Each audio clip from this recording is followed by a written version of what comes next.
Assalamualaikum warahmatullahi wabarakatuh. Shalom, Om Swastiastu, Namo Buddhaya, Salam Kebajikan. Saya Rita Rosari, peserta Latsar Angkatan 5 tahun 2022, bekerja sebagai penyuluh kehutanan pada Dinas Kehutanan Provinsi Lampung. Aparatur sipil negara memiliki 3 fungsi. Yang pertama, sebagai pelaksana kebijakan publik. Yang kedua, sebagai pelayan publik.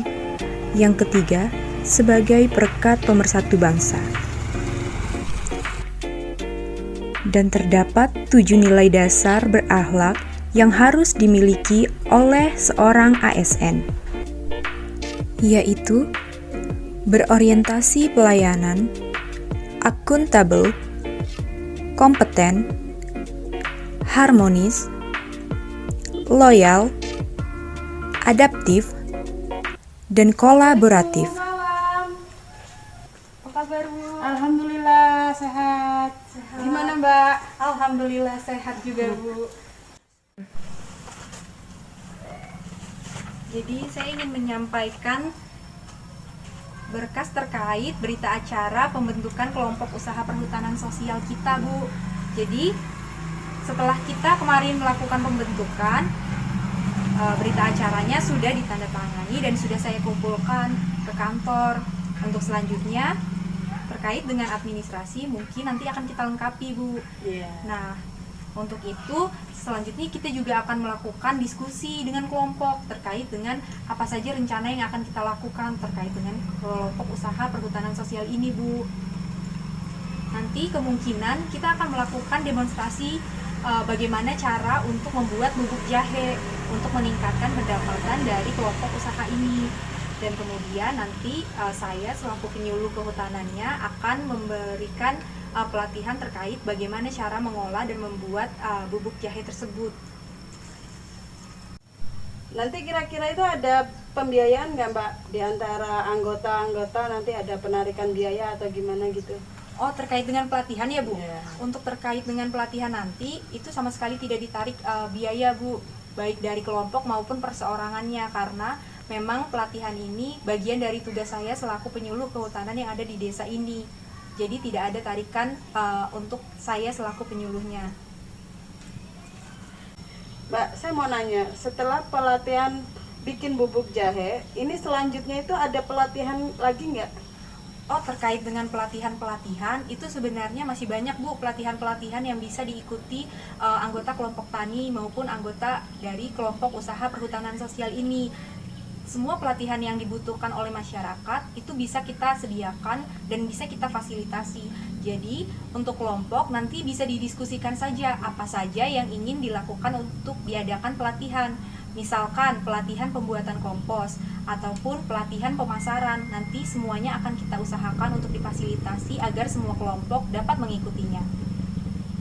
Kalau begitu nanti saya ngumpulin anggota dulu, saya ajak diskusi. Setelah itu kalau ini nanti saya ngumpulin. Siap, Bu.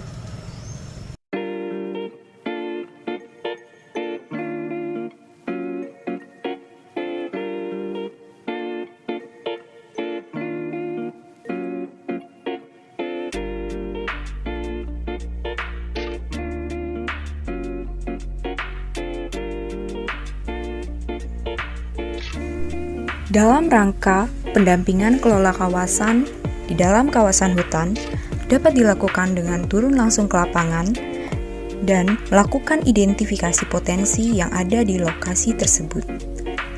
Identifikasi potensi yang dilakukan meliputi identifikasi potensi hasil hutan kayu, hasil hutan bukan kayu, dan identifikasi potensi jasa lingkungan. Berdasarkan hasil identifikasi tersebut akan digunakan sebagai dasar dalam rangka pengembangan kegiatan dan juga program-program yang tepat untuk kelompok tani tersebut. Sehingga pemanfaatan kawasan hutan untuk tujuan memanfaatkan hutan agar memberikan manfaat sosial, ekonomi, dan lingkungan dapat tercapai. Terkait dengan rencana kerja tahunan, kan di tahun kedua ini ada rencana untuk melakukan penanaman ya, Mas? Iya. Kira-kira kalau untuk penanamannya di kelompok kita mau nanam apa ya, Mas? Kalau rencana kelompok itu Mbak, rencananya itu mau menanam alpukat sama sengon yang tahunannya itu. Kira-kira dari pihak dinas kehutanan ada nggak itu bantuan apa-apa dari kelompok dari kehutanan itu? Kalau untuk bibit alpukat dan sengon, bibitnya itu. kalau untuk bibit sebenarnya dari kehutanan itu sebenarnya ada loh Mas, kita tuh bisa dapat bibit gratis dengan datang ke persemaian permanen. Jadi itu difasilitasi siapa saja yang ingin mendapatkan bibit itu bisa dan tinggal datang ke persemaian permanen yang ada di Kalianda dengan membawa data diri. Nah, untuk kelompok akan lebih baik jika ada rekomendasi dari kepala desa. Oh, seperti itu ya Mbak. Iya. Jadi sebenarnya ada ya? Ada.